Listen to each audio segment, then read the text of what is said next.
Imagine buying stock in Ford back in 1920. You put your money down, fully expecting them to spend the next century selling Model Ts. And, eventually whatever the modern equivalent of a Model T is. Right, just selling cars forever. Exactly. But what if, like 10 years later, Ford just completely stopped selling the car entirely?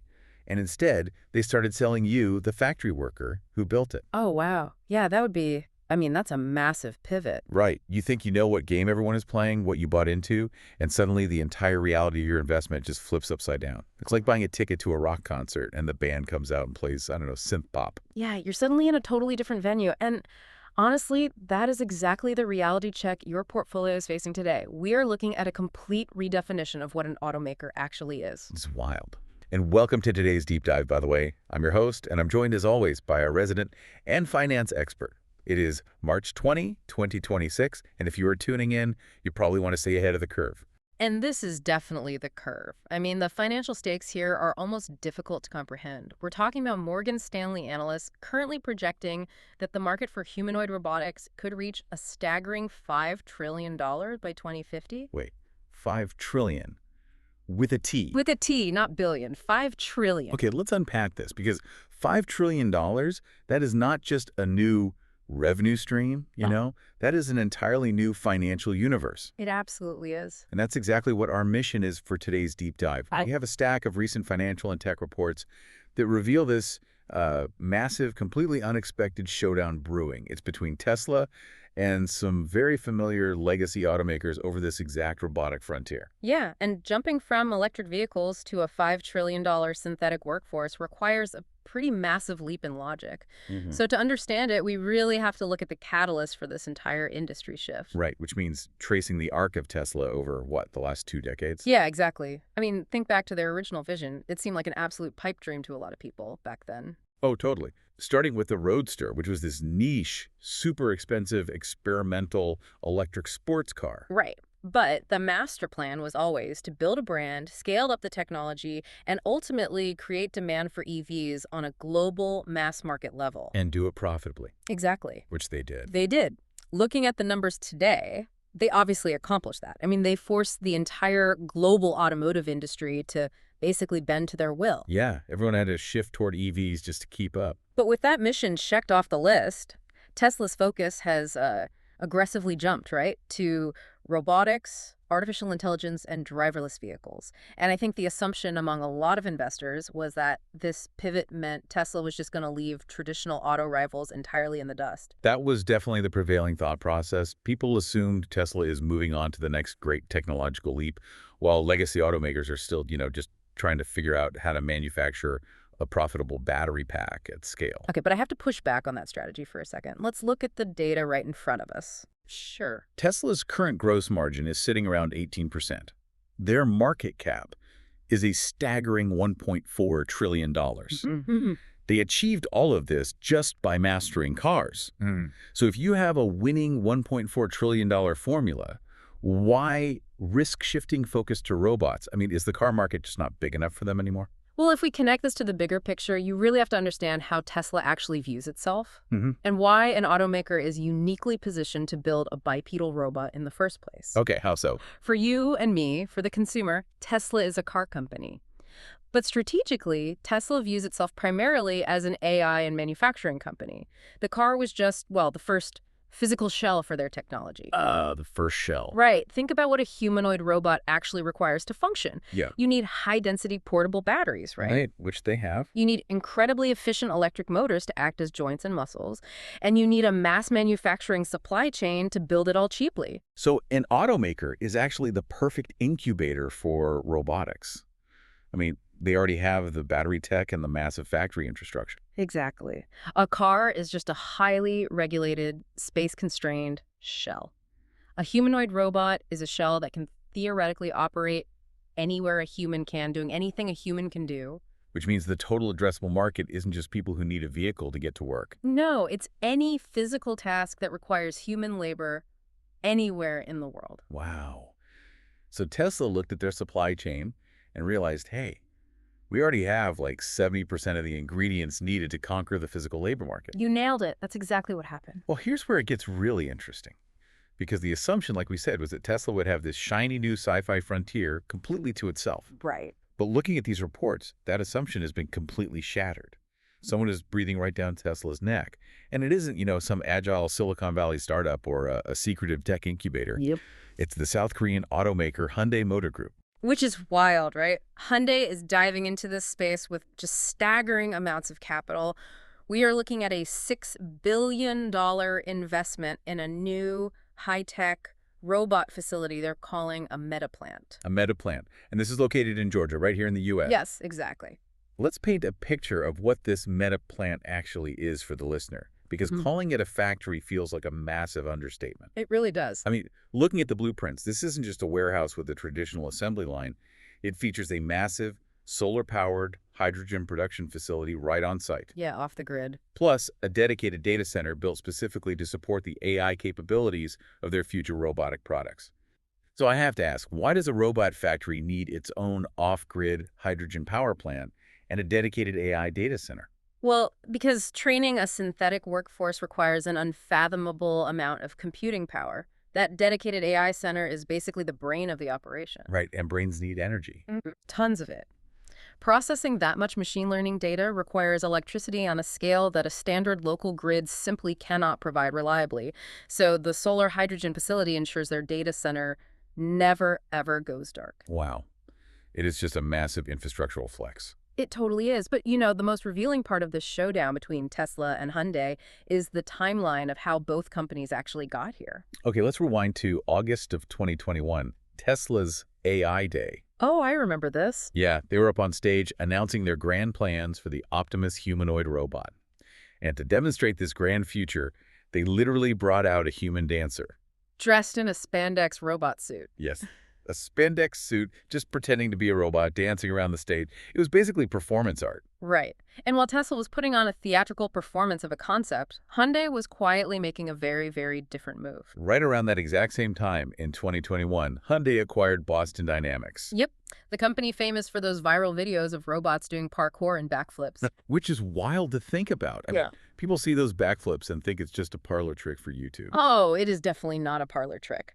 Boston Dynamics has spent decades failing, falling over, and breaking expensive hardware just to figure out bipedal balance and spatial awareness. And Hyundai just bought all that data. Exactly. They bought the cheat code. So you fast forward from that moment in 2021 to January 2026 at the Consumer Electronics Show. Right. While Tesla has been working to build a robot entirely from scratch, Hyundai walks into CES and introduces the bipedal Atlas droid. And this isn't a guy in a suit. No, it's a fully functional, highly advanced piece of hardware. Wait, so Hyundai basically bought a massive functional head start while Tesla was still putting on theatrical performances. It sounds like Hyundai bought the cheat code while Tesla was still, reading the tutorial. That's a great way to put it. And what's fascinating here is how it perfectly illustrates their diverging business models. How so? Well, Tesla's vertical integration building in-house from scratch takes much longer to start. But they believe it gives them ultimate control and scalability down the road. Right. They control every single actuator and line of code.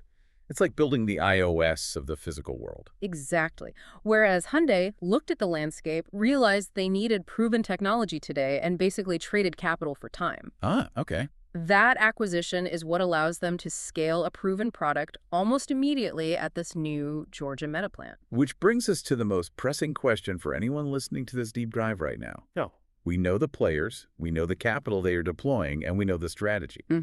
But when does this sci-fi future actually step onto a factory floor? Well, the timelines are incredibly aggressive. Tesla states that their Optimus Gen 3 robot is currently in its final stages of development. Okay. They are claiming this will be the, quote, most advanced robot in the world, and their target for initial production is the end of this year, 2026. The end of 2026 is literally tomorrow in manufacturing time. That is.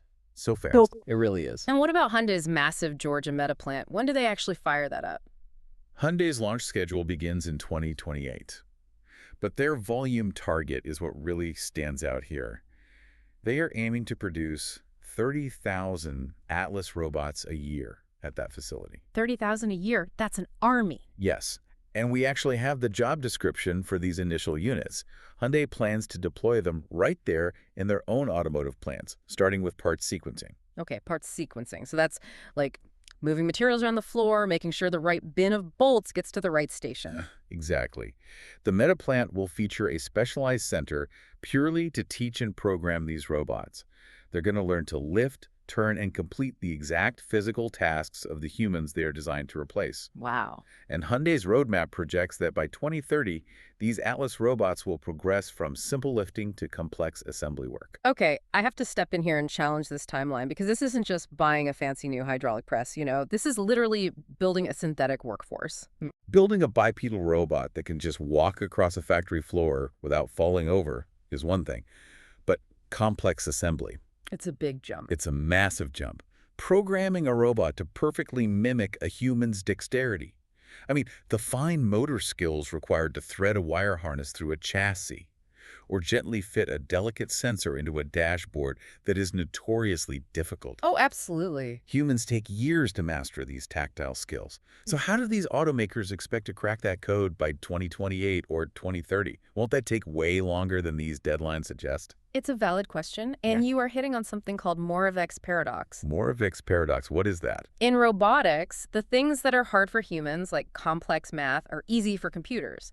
But the things that are easy for humans, like walking upstairs or gripping a slippery piece of metal, are incredibly difficult for machines. Oh, that makes total sense. Hey, So hold the on. physical hardware isn't the issue. No, the titanium joints and hydraulic actuators have actually been capable for a while. The bottleneck has always been the brain, the ability to process chaotic, unpredictable, real-world physical environments. Right, because a factory isn't perfectly sterile. Exactly. And that is exactly why Hyundai's dedicated AI data center is the linchpin to this entire rapid timeline. Okay, so they aren't manually programming the robot to, like, thread the wire step by step. Not at all. They are using an AI mechanism called federated learning. Federated learning. Yes.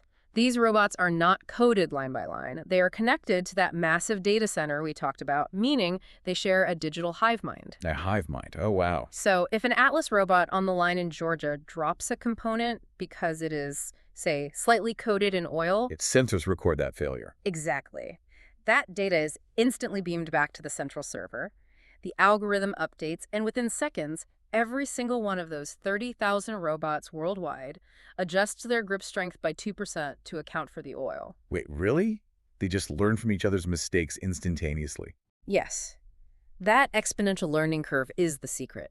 Because a human worker learns from their own individual experience over decades, right? Trial and error. But a synthetic worker learns from the collective experience of tens of thousands of other robots every single millisecond.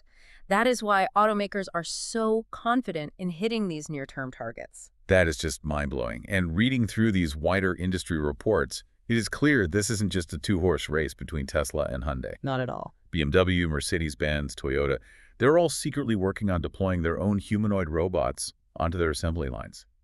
The entire legacy auto industry is quietly pivoting. Which brings us to the ultimate reality check of this deep dive. We really have to take these factory floor realities and bring them directly to the listener's portfolio. Yes, because navigating this identity crisis in the auto sector is a massive puzzle. It puts investors in a highly vulnerable, tricky position. I mean, the classic piece of investing advice is always, invest in what you know. Right. And for 2 decades, what investors knew was that Tesla was an innovative electric vehicle manufacturer. Exactly. You researched battery supply chains, you looked at global delivery metrics. But now you have to completely dust off that investment thesis. You can no longer just look at car sales. You suddenly have to research a completely new frontier of tech competition. You basically have to become an expert on robotic actuation, AI training models, and the economics of humanoid manufacturing at scale. And the market is reacting to this identity crisis in real time. Let's look at the tape for today, March 20, 2026. Let's do it.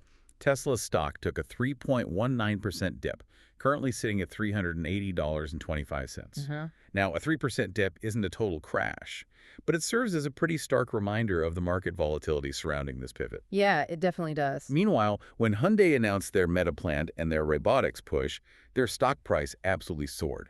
Right, because investors are realizing that legacy auto giants, companies with massive manufacturing capital and decades of institutional knowledge, are coming along for the ride. They're not going to get left behind this time. So what does this all mean? If I am sitting here looking at my portfolio, I have to ask, are we getting distracted by a shiny sci-fi narrative? It's a Fair point to consider. If I'm an investor today, shouldn't I be judging Tesla and Hyundai purely on how many actual cars they're rolling off the line and selling to consumers right now, rather than how many robots they promise to build by 2030? This raises an important question about how markets actually value these mega-cap companies. Right. Yeah. Because the core business is still the car business, isn't it?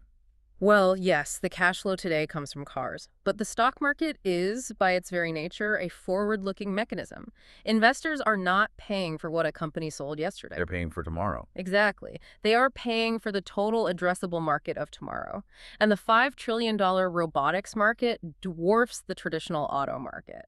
So tomorrow is entirely about transitioning from selling products to selling labor. Precisely. That is the concept investors need to grasp. We need to stop looking at Tesla and Hyundai as companies that merely sell vehicles and realize they are preparing to sell labor as a service. I view it as a service. Wow. Let's go back to that Morgan Stanley projection from the very beginning, $5 trillion. The traditional global auto market is massive, but it does not touch $5 trillion of pure, unallocated growth potential. Just on another level. The company that wins this robot race fundamentally changes its valuation model entirely.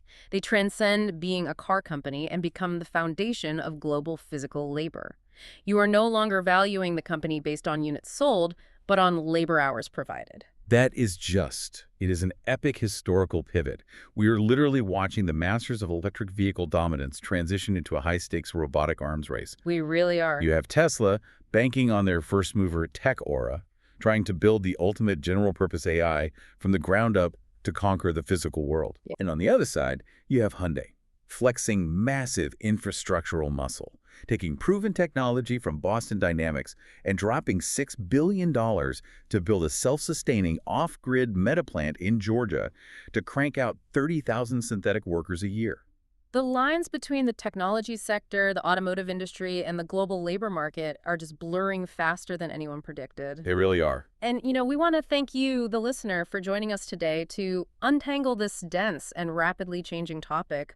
Hopefully, you're walking away from this analysis with a much clearer understanding of how the mechanics of AI and manufacturing are colliding to create this new industrial battleground. Absolutely.